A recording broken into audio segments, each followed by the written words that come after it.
So hello guys, now अपन continue कर रहे हैं यहाँ पे दी वॉर ऑफ रियल्म्स को। ये उसका 5th पार्ट होने वाला है। That's about it.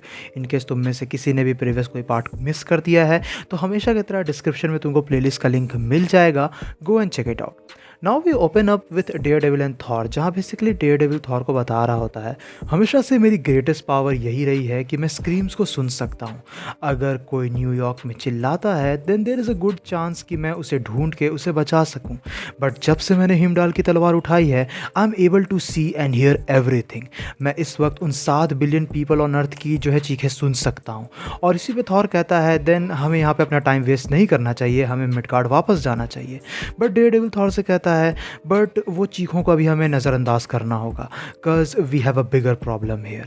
मैं जानता हूँ कि तुम्हें ये जगह से तकलीफ होती है Thor, but I need you to look at the sun and tell me what you see. जिसके बाद हमें देखने को मिलता है व्हाट लुक्स लाइक यग्द्रसिल जो इस वक्त सन के अंदर जल रहा होता है। ना क्वेश्चन ये निकल के आता है कि यग्द्रसिल यहाँ कैसे पहुँचा।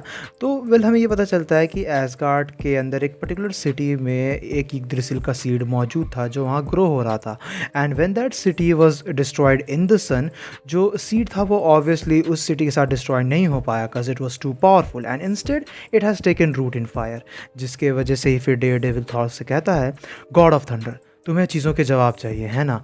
वेल कुछ चीज़ों के जवाब की कीमत भी होती है and how high a price are you willing to पे।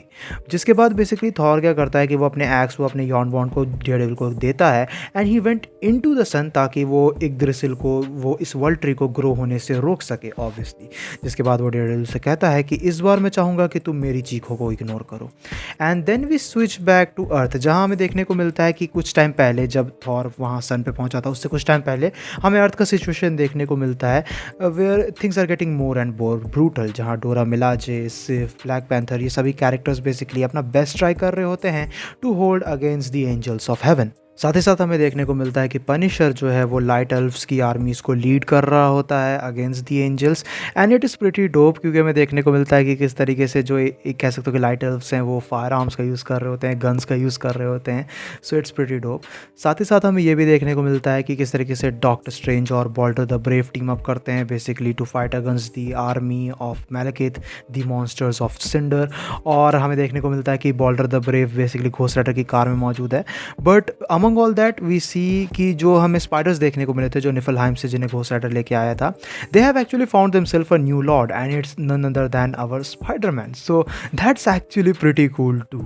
बट अगर देखा जाए तो साथ ही साथ ऑस्ट्रेलिया में भी जो है अपना पूरा सिचुएशन एकदम तगड़ा चल रहा होता है। वहाँ भी ट्रोल्स वगैरह से रिलेटेड फाइटें चल रही हैं। She Hulk, Iron Fist, Deadpool जो हैं ट्रोल्स की आर्मीज के अगेंस्ट फाइट कर रहे होते हैं। इवेंचुअली चीज़ यहाँ पे ये निकल के आती है कि all around the globe war अभी भी चल रही है। मतलब वॉर जो है कह सकते हो कि काफ़ी ज़्यादा तेज़ी से आगे बढ़ती जा रही है और जितने भी हीरोज़ हैं वो हर जगह ऑपरेट करने की कोशिश कर रहे होते हैं। देन साथ ही साथ हमें देखने को मिलता है कि जो रॉक्सॉन कॉर्पोरेशन की बिल्डिंग रहती है वहाँ पे भी काफ़ी सारे हल्क आउट सुपर सोल्जर्स को अनलीश कर दिया जाता है। बट तभी वहाँ कैजार, ब्लेड जो है कह सकते हो कि आते हैं, स्काई डाइव करते हैं with the entire army of Vanirs. कैजार के बारे में अगर तुम लोगों को नहीं पता है तो ये बेसिकली सैवेज लैंड से बिलोंग करता है, तुम इसे काइंड ऑफ मार्वल का टार्ज़न समझ सकते हो। और वानर्स के बारे में तो पता ही है, वानाहाइम के जो बेसिकली रियल्म के बंदे लोग हैं वो कह सकते हो कि वानर्स निकल के आते हैं and they are here to save the civilians to.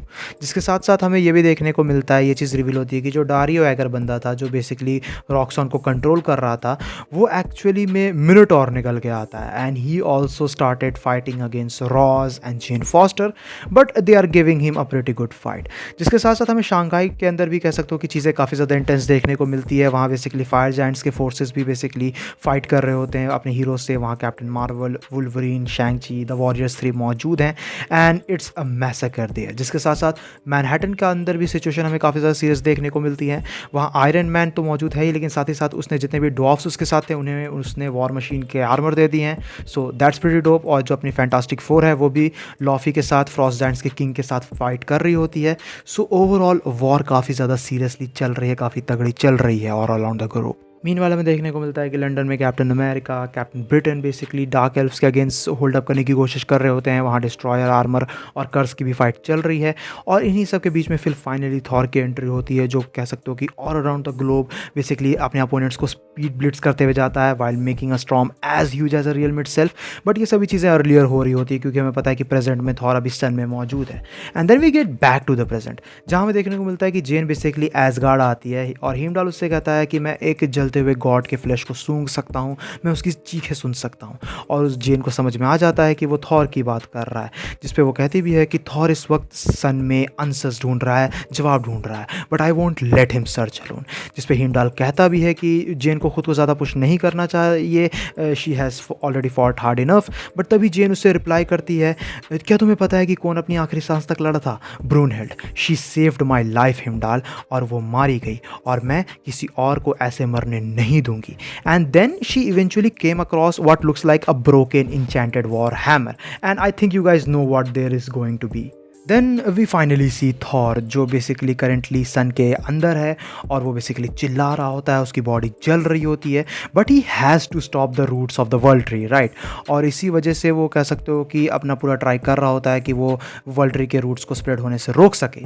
And then अपन फाइनली स्विच करते हैं मैलकिथ पे, जहाँ हमें पता चलता है कि किस तरीके से जो लास्ट पार्ट में हमने देखा था कि ओडिन और फ्रेया की फाइट होती है मैलकिथ की आर्मी से। उसके बाद क्या हुआ था?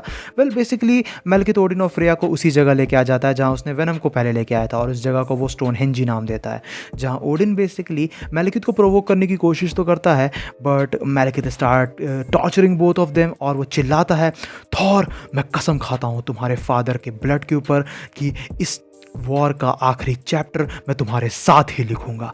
एंड चीज़ें यहाँ पे काफ़ी ज़्यादा इंटेंस बनते हुए हमें नज़र आती है। मीनवाइल हमें देखने को मिलता है कि थॉर अभी भी जल रहा होता है सन में। On the other hand Jane basically reach out करने की कोशिश करती है उस ब्रोकन वॉर हैमर की तरफ, जहाँ वो कहती है there must always be a Thor and some time there must even be more than one. जिसके बाद बेसिकली हमें देखने को मिलता है कि वो पूरी तरीके से इंचैंट हो जाती है। उस वॉर हैमर को छूते ही वो वॉर हैमर बेसिकली वापस जुड़ने लगता है, and it's pretty obvious that she is getting transform into mighty Thor again, which is quite huge, and that right there is the end of part 5. Now इसके बाद एक लास्ट पार्ट बचा है, जिसके बाद एक कंक्लूजन का भी कह सकते हो कि आफ्टर मैथ का भी हम इशू देखने को मिला, तो टेक्निकली 2 और पार्ट्स हैं। Then we will be done with war of realms. Hope so कि तुम्हें ये वीडियो पसंद आई होगी। पसंद आए तो दोस्तों के साथ शेयर करना, थम्स अप देना, चैनल पर हो तो do subscribe and I will see you guys in the next one. Till then bye, stay tune, stay awesome.